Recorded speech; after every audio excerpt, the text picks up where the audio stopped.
Hey what's up guys, it's your boy Shaggy signing in. और देखो, सबसे पहले तो 2 दिन गायब रहने के लिए दिल से माफी, क्योंकि भाई तबीयत बहुत ज्यादा खराब थी और अभी भी तुम्हें आवाज लगभग ऑप्टिमस प्राइम से मिलती हुई लग रही होगी। खैर, वीडियो में आगे जाने से पहले मैं तुमसे एक सवाल पूछना चाहता हूं, बिकॉज देखो, तुम मेरी ऑडियंस हो और मैं अपनी ऑडियंस को किसी भी तरीके की दीवार नहीं रखना चाहता। तो मैं डेफिनेटली चाहूंगा कि तुम इस क्वेश्चन का आंसर करो कि क्या मुझे आईएसएल के सारे क्लब्स को कवर करना चाहिए। बिकॉज द क्वेश्चन इज कि आईएसएल में 2-3 ही क्लब्स हैं जो बहुत ज्यादा हाइप में रहती है, क्योंकि उनसे बहुत बड़े बड़े मेजर प्लेयर्स इंडियन टीम को रिप्रेजेंट करते हैं। जैसे कि तुम अगर नाम ले लो एटीके मोहन बगान की, या फिर तुम नाम ले लो केरला ब्लास्टर्स की, या फिर तुम नाम लो मुंबई सिटी एफसी की, तो ये सब क्लब्स बहुत ज्यादा हाइप में रहती हैं। लेकिन आईएसएल की बहुत सारी ऐसी क्लब्स भी हैं जो हाइप में नहीं है, लेकिन उतनी ही ज्यादा असरदार और उतनी ही ज्यादा जानलेवा है। तो ऐसे में अब तुम मुझे बताओ कि क्या मुझे आईएसएल की सारी क्लब्स की जो ट्रांसफर मार्केट है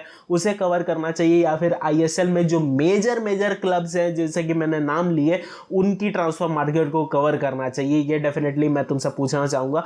तो इसका आंसर तुम डेफिनेटली मुझे कमेंट सेक्शन में बताना। और दूसरी जो अपडेट है वो है स्पेशल वीडियो को लेकर, और मैं स्पेशल वीडियो को लेकर एक अपडेट तुम्हें देना चाहता हूं कि नेक्स्ट वीक से मैं पूरी ट्राई करूंगा कि 3 स्पेशल वीडियोस हर हफ्ते तुम्हें डेफिनेटली मेरे तरफ से देखने को मिले। अब इस चीज़ का मेरे तरफ से पूरा ट्राई रहेगा, इस वीक नहीं, क्योंकि इस वीक मैं कुछ चीज़ें सॉर्ट आउट करना चाहता हूं। तो इस वीक मुझे टाइम दे दो। नेक्स्ट वीक से मेरा वादा है कि हर हफ्ते तुम्हें एटलीस्ट 3 वीडियो, स्पेशल वीडियोस तुम्हें डेफिनेटली इस चैनल पर देखने को मिलेंगी। खैर, ये सब तो हो गई अपडेट्स की बात। अब आते हैं सीधा न्यूज के मैटर पर, और हम लोग आए सबसे पहले आज की न्यूज पर, तो वो है एसी मिलान की तरफ से। और देखो, एसी मिलान एक ऐसी क्लब है, तुम डेफिनेटली अगर एसी मिलान को सोचते हो तो सीरिया में एक बेहिमत क्लब है एसी मिलान। और ऐसे में रोजोनेरिस का जो ट्रांसफर मार्केट पॉलिसी रहता है वो हमेशा वेल कैलकुलेटेड रहता है, चाहे तुम हर साल की ग्राफ्स उठाकर देख लो।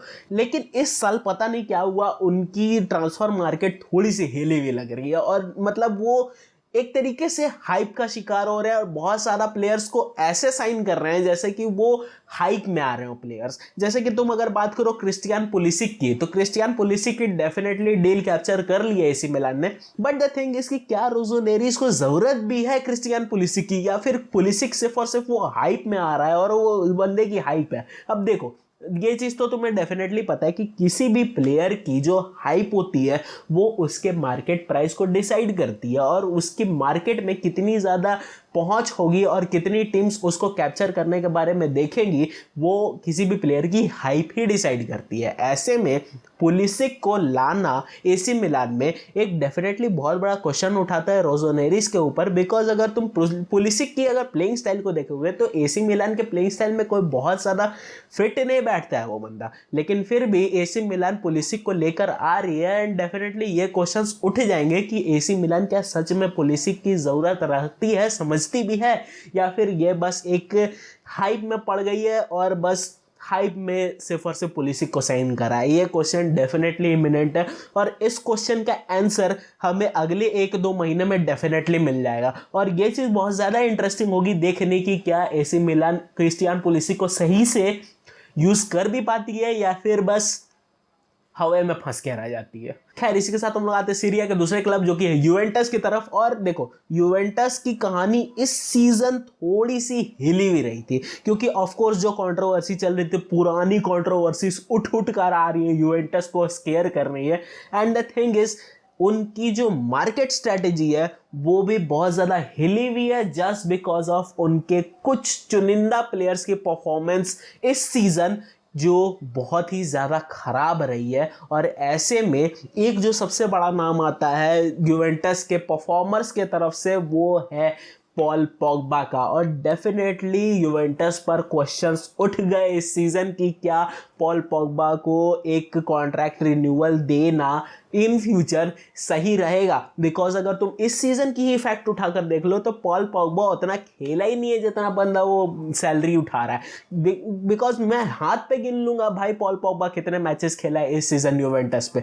तो ये चीज तो डेफिनेटली क्वेश्चन उठाती है यूवेंटस पर कि क्या पॉल पॉगबा आपके लिए अब सही भी है, है, या फिर बस आप उस प्लेयर की हाइप को लेकर बस आप पॉल पॉगबा से जुड़े हुए और आपको कोई हेल्प नहीं कर रहा है वो बंदा उस टीम में। तो डेफिनेटली ये एक क्वेश्चन का आंसर यूवेंटस ढूंढ रही थी, और ऐसे में एक बंदा जो यूवेंटस के रडार पर था वो था मिलिंकोविच सैविच। अब देखो, मिलिंकोविच सैविच भले ही एज में कम है, बट डेफिनेटली यूवेंटस उस बंदे को एज ए रिप्लेसमेंट ढूंढ रही थी पॉल पॉगबा का, और ऐसे में मिलिंकोविच सैविच की जो डील थी वो यूवेंटस को कैप्चर करना बहुत ज़्यादा ज़रूरी था। लेकिन फिर वही कहानी है, आप डेफिनेटली मार्केट में जैसा सोचते हो वैसा नहीं होता ब्रदर, और यूवेंटस ने ये डील अपने हाथ से छोड़ दी, और अब मिलिंकोविच सैविच जा रहा है सऊदी अल हिलाल के लिए खेलने के लिए, और 40 मिलियन की डील कंफर्म हो चुकी है between Al Hilal and Lazio. तो डेफिनेटली अब ये क्वेश्चन वापस से रियलाइज हो जाती है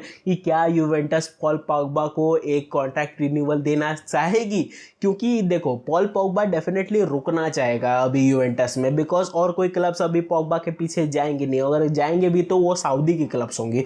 और डेफिनेटली पॉल पॉगबा ने ये चीज़ तो बोल ली है कि वो यूरो 2024 खेलना चाहता है, तो ऐसे में पॉल पॉगबा का यूवेंटस में रुकना, वो तो चाहेगा कि वो यूवेंटस में रुक जाए, बट क्या यूवेंटस इस मुद्दे पर सोचेगी और क्या वो डिसीजन लेना चाहेगी पॉल पॉगबा को एक कॉन्ट्रैक्ट एक्सटेंशन देने का, ये चीज़ देखना बहुत ज़्यादा इंटरेस्टिंग होगा। खैर इसी के साथ हम लोग आते हैं आज की थर्ड अपडेट पर, जो कि है मैनचेस्टर यूनाइटेड की तरफ से, और इनसे ज़्यादा कमीना क्लब मैंने अभी तक नहीं देखा है भाई।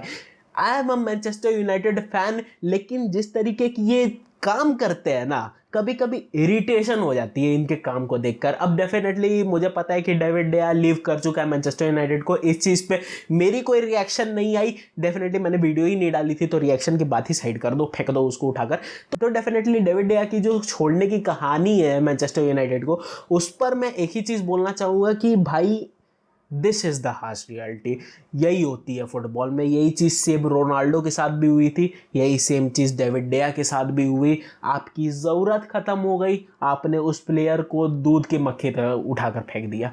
इट वाज जस्ट लाइक ये कहानी सिंपल वही थी कि मतलब डेविड डेया से आपकी मतलब ख़त्म हो गई, आपने क्लब से उसको निकाल दिया, और सीरियसली जिस तरीके से निकाला है ना, इट वाज लाइक आपने धक्के मार कर उस बंदे को बाहर निकाला है, जो कि सीरियसली बहुत ज़्यादा इरिटेट कर रही थी मेरे को। और जिस तरीके की क्लब की एटीट्यूड थी, आप ऐसा एटीट्यूड, एक वर्ल्ड क्लास क्लब एक ऐसा एटीट्यूड रख रही है, ये चीज़ बहुत ज़्यादा गलत है। इतना वन साइडेड एटीट्यूड एक वर्ल्ड क्लास क्लब का रखना, ये दिखाती है कि आप एट सम पॉइंट बहुत ज़्यादा एरोगेंट हो रहे हो, और डेफिनेटली एरोगेंस आपको कहीं लेकर नहीं जाएगी, एरोगेंस आपको ख़त्म ही करेगी। तो ये तो डेफिनेटली एक चीज़ है कि मैनचेस्टर यूनाइटेड अगर एरोगेंस में पड़ी हुई है, तो उनको उस एरोगेंस को साइड में रख कर एक बार सोचना पड़ेगा अपने फ्यूचर के बारे में। और ऐसे में डेविड डेया की जो ये अनकाउंटेड एग्जिट थी, ये थोड़ी सी अनस्टेबल कर देती है मैनचेस्टर यूनाइटेड को अभी एट करेंट सिचुएशन। बट अगर तुम आंद्रे ओनाना की जो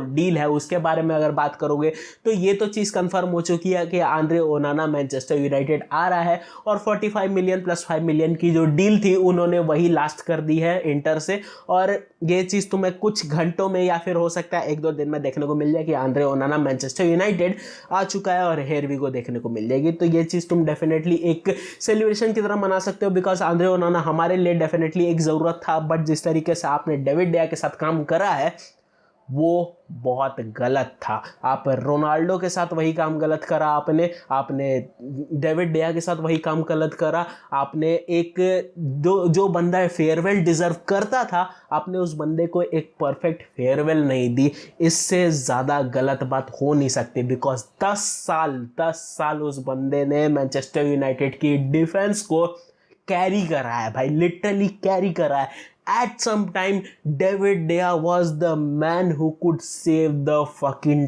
Titanic. इतना खतरनाक था वो बंदा, और ऐसे में आप ऐसे बड़े लेजेंड को क्लब से ऐसे ही खाली हाथ जाने दे रहे हो, इससे बड़ी शेम की बात मेरे हिसाब से नहीं हो सकती है। खैर इसी भाषण के साथ हम लोग आते हैं आज के फोर्थ अपडेट पर, जो कि है मैड्रिड और एम्बापे सागा को लेकर। और मुझे पता है तुम कितने ज़्यादा इरिटेट हो चुके हो इस चीज़ को बार बार सुनते सुनते।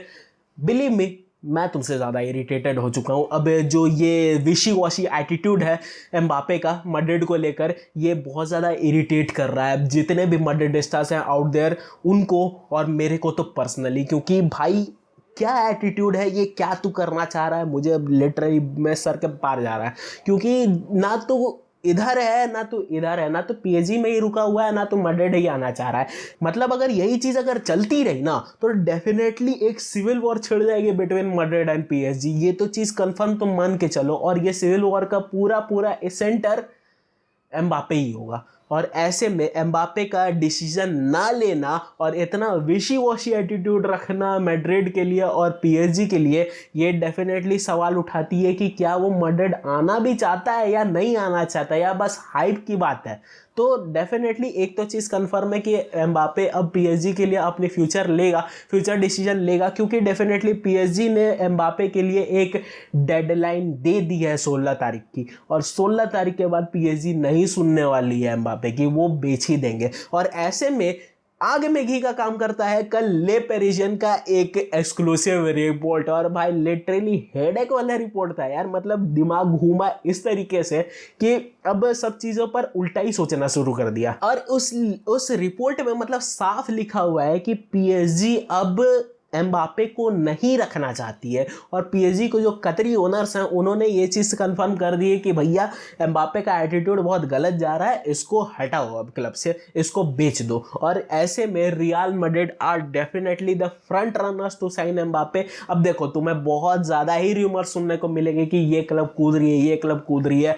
बिलीव मी 200 मिलियन अभी किसी क्लब के पास नहीं है फेंकने के लिए। अब सबसे पहले तो एक रिपोर्ट में पढ़ रहा था, लिवरपूल की कोई रिपोर्ट थी, पता नहीं कहाँ से उठ के आ जाती है, लेकिन एक रिपोर्ट थी कि लिवरपूल अब रेडी है 200 मिलियन फेंकने के लिए एम्बापे के लिए। सबसे पहले तो मेरा सवाल है कि क्यों नहीं, क्यों तुम्हारे पास है ना यार, तुम्हारे पास अगर 200 मिलियन है, एफएसजी के पास अगर 200 मिलियन है, प्लीज एम्बापे में मत खर्चा करो। तुम्हारे पास बड़े बड़े मुद्दे सॉल्व करने के लिए, और 200 million is more than enough कि आप अपनी पूरी टीम रिवैम्प कर दो और लिटरली चैंपियंस लीग जीत भी जाओ अगले सीजन। तो ऐसे में 200 मिलियन आप एम्बापे पे खर्च करने से अच्छा लिवरपूल बेटर ऑप्शंस पे जाए और बेटर बंदों को साइन करे। और एम्बापे की जो पूरी कहानी है ना, ये 200 मिलियन की सिर्फ और सिर्फ हाइप है।